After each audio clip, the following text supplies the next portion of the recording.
හරි ඉතින් අදත් සියලු දෙනාටම සුබ දවසක් වේවා. ආයිබෝවන් කියලා ප්‍රාර්ථනා කරනවා වෙනද වගේම. ඉතින් අද හම්බ වෙන්නේත් අලුත් වීඩියෝ එකකින්. ඉතින් අද මේ වීඩියෝ එකේදී මම මූලික වශයෙන් කතා කරන්න බලාපොරොත්තු වෙන්නේ එන්ජින් ඔයිල් ගැන. ඒකෙත් එන්ජින් ඔයිල් එකක් වෙලාවට මාරු නොකරොත් මොන වගේ දෙයක්ද එන්ජින් එකට අත් වෙන්නේ, මොන වගේ ඉරණමක්ද එන්ජින් එකට අත් වෙන්නේ කියන කාරණේ සම්බන්ධව තමයි මූලික වශයෙන්ම මේ වීඩියෝ එකේදී මම කතා කරන්න බලාපොරොත්තු වෙන්නේ. ඉතින් දැන් මීට කලින් මම මේ channel එකේ engine oil ගැන videos කීපයක්ම කරලා තියෙනවා. ඒ වීඩියෝ කියන්නේ මේ channel එකේ පල්ලෙහාට ගිහිල්ලා search කරලා බලන්න. එතකොට ඒ videos හොයාගන්න පුළුවන්. මට මතක හැටියට මම මට දැන් මම කියන්නේ හරියට මතක නැහැ videos මම කීයක් දාලා තියෙනවද කියලා.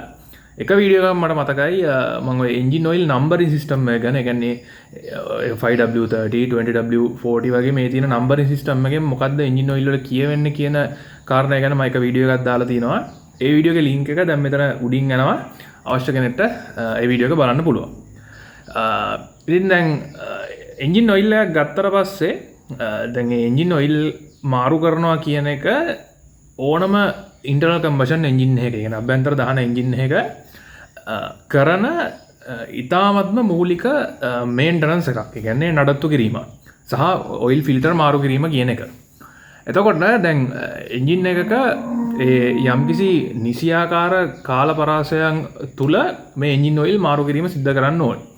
මොකද මේ එන්ජින් ඔයිල් එකක් ඒ එන්ජින් එකට දාපු දවසේ ඉඳලා, يعني අලුතෙන් එන්ජින් ඔයිල් එක මාරු කරපු දවසේ ඉඳලා ඒ එන්ජින් එක දුවන තාක්කල් ඒ දාපු දවසේ ඉඳලා මේ ඔයිල් එක ඩීග්‍රේඩ් වෙන එක තමයි සිද්ධ වෙන්නේ. කියන ඔයිල් එකේ ක්වොලිටි එක එන්න අඩු වෙනවා.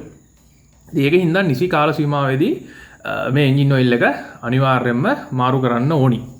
ඉතින් මගේ නම අචිත බෝධක. අද අපි කතා කරමු එන්ජින් ඔයිල් එකක් වෙලාවට මාරු නොකරොත් මොන වගේ දෙයක්ද වෙන්නේ කියන කාරණය සම්බන්ධව.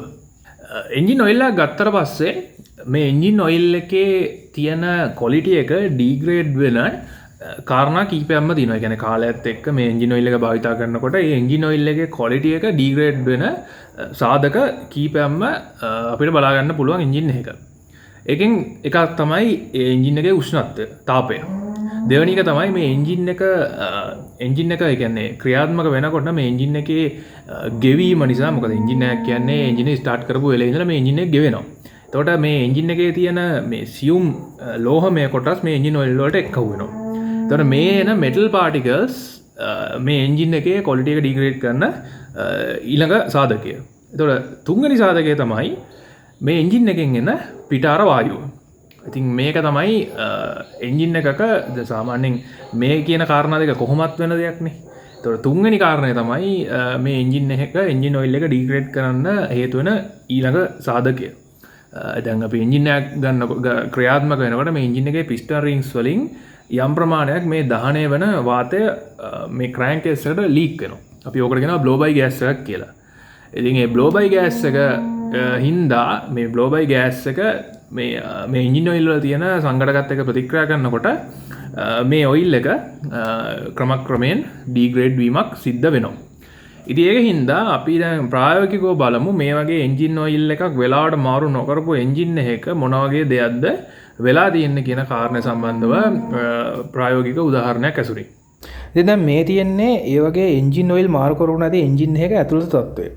ඔයාලට පේනවා ඇති මේ ඇතුළේ නිකන් මේ ඔයිල් එක තාර වගේ බවට පත් වෙලා තියෙන්නේ. මේකට තමයි ඔයිල් ස්ලජ් කියලා කියන්නේ. ඒතර ඔයිල් ස්ලජ් එකක් හැදෙන්න ප්‍රධානම හේතුව තමයි මේ එන්ජින් එකේම පිටාර වායුව. කියන්නේ එක්සෝස් ගෑස් එක. එතකොට දැන් මේ සිලින්ඩර් එක ඇතුලේ පිස්ටන් එක උඩ පල්ලෙහා යනකොට කියන්නේ මෙන්න මේ පිස්ටන් එකක් උඩ පල්ලෙහා යනකොට අපිට මේ පිස්ටන් රින්ග්ස් වලින් යම් ප්‍රමාණයක් පිටාර වායුව මෙන්න මේ බෝර් එකේ වටෙන් යට ක්‍රෑන්ක් කේස් එකට යම් ප්‍රමාණයක් කාන්දු වෙනවා. එතකොට ඒ කාන්දු වෙන පිටාර වායුව මෙන්න මේ බ්‍රීදර් හෝස් එකෙන් තමයි එළියට යන්නේ. ඕනම එන්ජින් එකේ මේ බ්‍රීදර් හෝස් එක තියෙනවා. මේ බ්‍රීදර් හෝස් එකෙන් කරන්නේ එන්ජින් එක ඇතුලේ පිරෙන පිටාර වායුව, මේ ක්‍රෑන්ක් කේස් එක ඇතුලේ පිරෙන පිටාර වායුව මෙතනින් එළියට යවන එක. නමුත් එන්ජින් ඔයිල් එක මාරු කරාට පස්සේ ඒ එන්ජින් ඔයිල් එක අලුතෙන් දාපු දවසේ ඉඳලා මේ එන්ජින් එක දුවන තාක්කල් ඒ එන්ජින් ඔයිල් එකේ ක්වොලිටි එක ඩීග්‍රේඩ් වෙන එක වෙන්නේ. ඒ ඩීග්‍රේඩ් වෙන ප්‍රධාන හේතුව තමයි මෙන්න මේ පිටාර වායුව. මේ කාන්දු වෙන පිටාර වායුව මේ ඔයිල් එක ප්‍රතික්‍රියා කරලා මේ ඔයිල් ටික ඩීග්‍රේඩ් කරනවා. එතකොට ඒ එන මේ මෙතනින් කාන්දු වෙන එකැන මේ එකන පිස්ට රිංසලින් පල්ලහට කාන්දු වෙන ඒ පිටාර වායුවට තමයි බ්ලෝබයි ගෑස්සයක් කියලා කියන්නේ. තට බ්ලෝබයි ගෑස්සකින් කරන්න මේ ඇතුර තින ඉජි නොයිල් එක ටික ඩීග්‍රේට් කරන ඒ ඩීග්‍රේට් කරනකොට ඩීග්‍රේට් කන අවසන් ප්‍රතිඵලය තමයි ඉජින් ඔයිල් මාරු නොකර දිවුවොත් මේ විදිහට තාර වගේ හැදෙන එක. එතකොට දැගොලට මං පෙන්න්න මේ එන්ජින් එක අනිත් හවසින්න එක තමයි මේ තියෙන්නේ. දවට පේන ඇති මේක මේ කොච්චර තාර වගේ හැදිලද කියලා. මේ හැම තනව මේ තියෙන තාර වගේ හැදිලා තනිකරම එන්ජින් ඔයිල් ස්ලජ්ජක. තට මේ විදිහට මේ ස්ලජ්ජයක වෙන්න මේ වගේ ගණ ස්පටිකමය විදිහට මේ ඔයිල් එක පරිවර්තනය වෙන එක.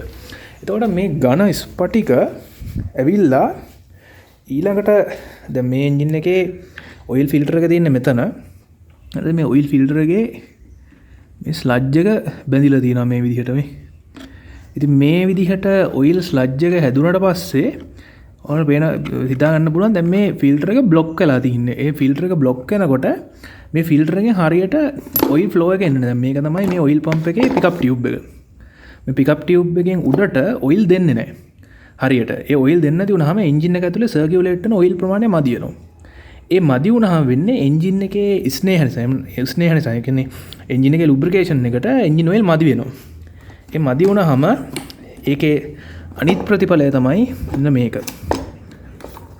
එනවාද මේ පිස්ටන් එකේ මෙන්න මෙතන මේ දැන් මේ දිගටම කැපිලා තියෙන්නේ. අපි මේකට කියන්නේ ඉරියන් දෙනවා කියලා.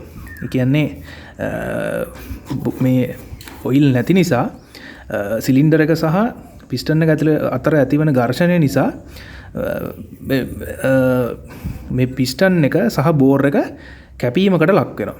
දැන් මේතන ඔයගොල්ලන්ට පේනවාද මේ ඉරියන් දිලා තියෙන්නේ අන්නේ කැපුණු ඒ කැපිච්ච තැන්. දැන් අපි බෝර් එක ගත්තොත් බෝර් එකෙත් හිතනවා ඇති පේයි කියලා.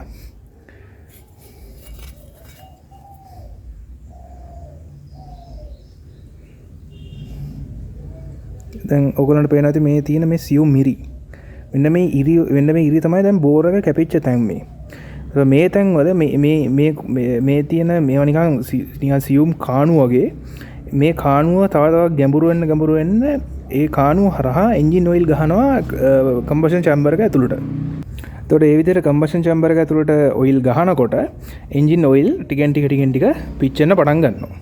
ඊට අමතරව මේ ක්‍රෑන්ක් ෂාෆ්ට් එකෙත් ඔයිල් ෆ්ලෝ එක මද වීම ක්‍රෑන්ක් ෂාෆ්ට් එකට යන ඔයිල් ෆ්ලෝ එකත් මද වීම නිසා මෙන්න මේ විදිහට ක්‍රෑන්ක් ෂාෆ්ට් එකෙත් ගෙවීමකට ලක් වෙනවා. මේ හැම තැනම ඔයගොල්ලන්ට පේනවා ඇති මේ ඉරිරි ඇඳිලා තියෙන්නේ.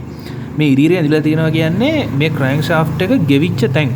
ඉතින් මේ විදිහට ක්‍රෑන්ක් ෂාෆ්ට් එක ගෙවුනහම ඉතින් එතනින් එහාට මේක දිගින් දිගටම දිවුවොත් එහෙම මේ බෙයාරින් අතර ඊළඟට එන ප්ලේ එකක්.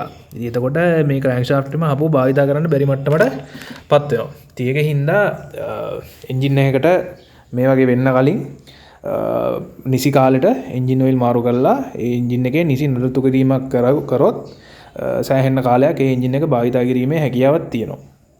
මොකද මෙන්න මේ රොඩ් එහෙම ගෙවෙන්න ප්‍රධාන හේතුව තමයි වෙලාවට එන්ජින් ඔයිල් මාරු කරන්න නැති එක. එහෙනම් අදට මේ වීඩියෝ එක මෙතනින් නවත්වනවා. ඉතින් මේ ගැන ඔයගොල්ලෝ කලින් මොනවද දැනන් හිටියේ කියන එක ගැන පල්ලෙහෙන් කමෙන්ට් එකක් දාන්න. ඒ වගේම ඉදිරියේදී මේ channel එකෙන් බලන්න අවශ්‍ය කරන දේවල් ගැනත් පල්ලෙහෙන් කමෙන්ට් එකක් දාන්න. එහෙනම් අහපු අලුත් වීඩියෝ එකකින් හම්බ වෙනකම් සියලු දෙනාට සුබ දවසක්. ආයුබෝවන්. ජය වේවා.